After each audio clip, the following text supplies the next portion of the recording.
kulan qaaran ururin ah looguna magac daray ka farxi walaalka oo kasoo furo jeelka Fadxi Bidhi ayaa lagu qabtay magaalada Hargeysa. Qaar ka mid ah guddoomiyeyaasha, macallimiinta, ciyaartooyda kooxaha caasimadda Hargeysa ayaa kulankan qaaran ururinta ee loo sameeyay ciyaartooy Fadxi Maxamed Caydiid loona garan og yahay Fadxi Bidhi. Waxay kasoo jeediyeen hadallo dhowr ah, waxaana ka mid ahaa hadalladoodii sida tan: oo calaa qof akoonka $10 oo halka ugu hooseysa akoonka haddii $10 lagu soo shubo waxay noqonaysaa 3,000 oo qof. haddii calaa qof $10 lagu shubo 30,000 oo dollar bay noqonaysaa. waa ciyaartooyda kaliya iyo mas'uuliyiintooda. haddii calaa qof guda iyo dibadba $10 akoonka lagu shubo 30,000 bay noqonaysaa. haddii laga badiyana waxay noqon doontaa in inankaas ciyaartooygii xaas iyo caruur bulay intaynu magtaa bixinno inaynu weliba caruurtii iyo xaafadii aan wax tarno. sida laga dhawaajiyay walaalkayo xiriir waxa weeye cid u danqan lahayd waa intan iyo inta kale maqan waxa la doonayaa maadaama arrinkani arrin culus yahay shil yahay ninka dhintayna Allah u naxariisto masaa'ibtu way iska timaadaa waxa weeye nin walba waxa weeye de bilaadan bayna waxa weeye qadarku iska yimaada qadarkeena cid ma baajin karto hase ahaatee inta nool ayaa u baahan in waxa weeye la iska rabtaago. waxaan rajaynayaa saaxiibka Bidhi in maaragtay bahda ciyaaruhu ay u kacaan waxa weeyaan markii koowaad ee bahda ciyaaruhu ay khayr noocana ka qayb qaataan. waxaan rajaynayaa guud ahaan Soomaaliland ee qurba joogta iyo kuwa dalka joogaba inay ka qayb qaataan.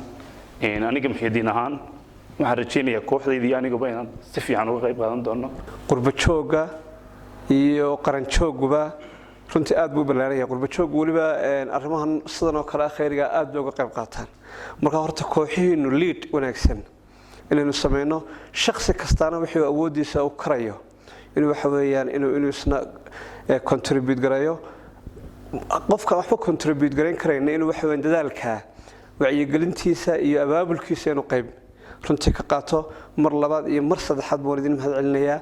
waxaan insha Allah idin rajaynayaa Ilaahay hawsha in la garab qabto, Ilaahay inoo fududeeyo. waxa weeyaan aniguna roolkayga kaalinteeda waan qaadan doonaa. oo guddi ayaanu sameynay dhalinyarada kubadda cagta waliba guddoomiyaasha iyo macallimiinta gobolka Maroodijeex heerka koobaad ayaanu sameynay. ankoodka haddii ay tahay moosaadkii iyo ankoodkii oo furnay waxaan ugu bushaareynayaa bulshada dhalinyarada Jamhuuriyadda Soomaaliland ku nool sportiska in ay aan u soo bandhigi doono in cidii wax naga tirta martaas ay walaalkaya tahay.